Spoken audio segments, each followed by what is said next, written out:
Well, let's talk about all of this with Anne McGrath, the NDP's former national director, also former chief of staff to the late Jack Layton, these days with the strategic consulting firm Catalyze 4, and of course, no stranger to this program. Anne, good to see you again. Nice to see you, Michael. Nice seeing you.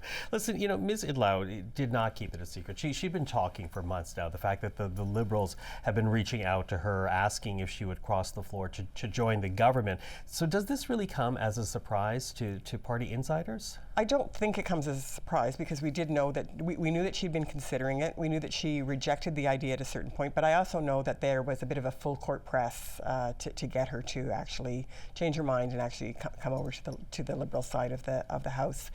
So it's not a surprise. It is a huge disappointment. Okay. And I think for a lot of, I've been through many floor crossings on all sides for many years now.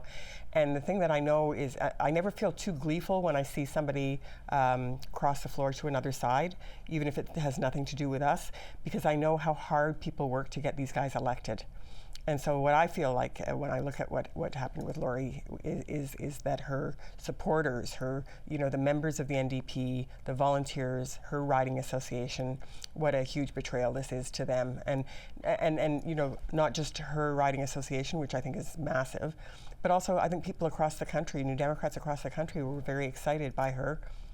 And I contributed. I know others did as well because it was so fantastic when we were able to win that seat with her. And she was such a strong advocate for the people in her community.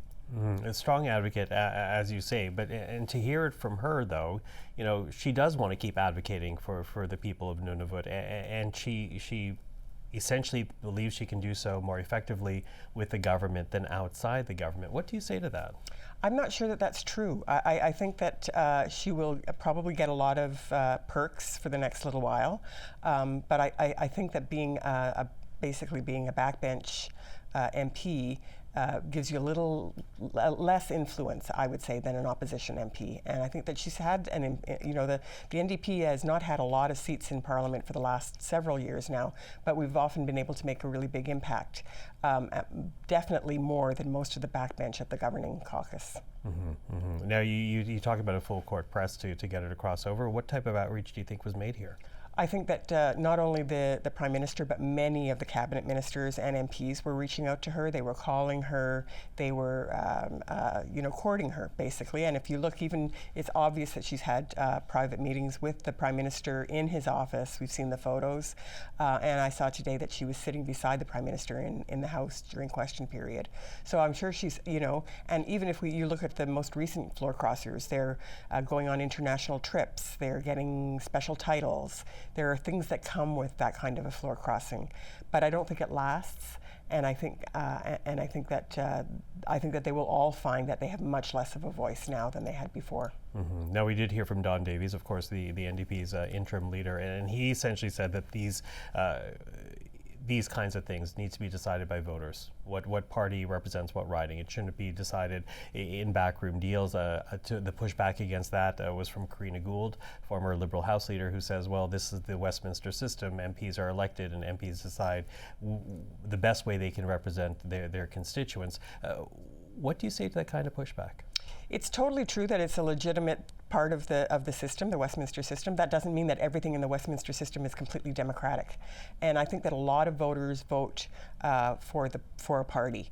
And certainly if you look at the history of floor crossing, you will see that often if the floor crosser runs again in the next election, that they're not successful. As a matter of fact, our leader, Don Davies, won in Vancouver Kingsway and has held that seat for something like 18 years now, partly as a result of a floor crossing when the Conservatives got David Emerson to cross the floor over to them. And people did not vote for a Conservative in that riding. They voted for a Liberal. And now they vote for Don Davies. They vote for a New Democrat. And I think that we see that all over the place. People vote for some people do vote for the individual, but rarely. It's usually that they're casting their vote for the party and the leader. Yeah, and ultimately we'll have to see if and when the next election happens, how Ms. Idlout does in her riding. But of course, this reduces the NDP unofficial caucus to 6 now in the House of Commons. Rumors are you could be losing another if Alexandre Boulris crosses into provincial politics to be with Quebec Solidaire. How devastating would it be for the NDP if Ms. Idlout is quickly followed by Alexandre Boulardis out of the caucus? Well, there's no question that these are tough times. Like we lost official party status. We went down in seats. Now we've lost another MP. Potentially, there could be others. I agree with that. But we've been through tough times before, and I think particularly now, the voice of the NDP and the activism of the NDP is really necessary. The Mark Carney government is quite conservatively minded, and I don't think that's any secret. He's running the government like a business, and I'm sure that a lot of Canadians were very disappointed to see his support for an illegal war in an attempt to appease an out-of-control president. And so I think that, and there's just so many issues where the voice of progressives is missing now. And so I think that there will be there are opportunities for the NDP, particularly when we get our new leader in place. And we have been through this before. I mean, you know, Tommy Douglas had a very devastating loss where he famously quoted Sir Andrew Barton and said, you know, I am slain, but I am, you know, I'm wounded, but I'm not slain. I will basically I'll rise again. And we've seen it over and over. I was an active New Democrat in Alberta when we went down to 0 seats in the legislature, and we had lost party status federally.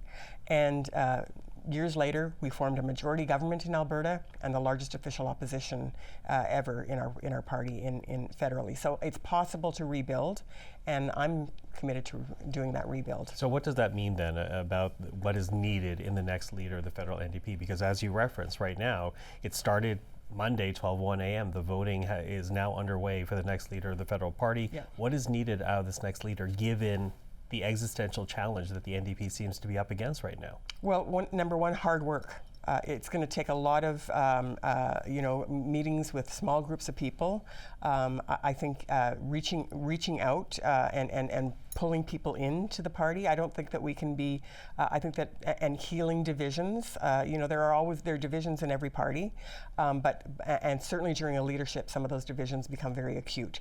So it's healing those divisions, drawing people in, and presenting that really strong, progressive, principled voice in opposition to the government, in a contrast to the Conservatives, so that Social Democrats and progressives across the country feel like they have a home where their voices are heard. Well, Anne McGrath, you and I will be speaking around the convention, but for now, to talk about this development, thank you very much. Thank you, Michael.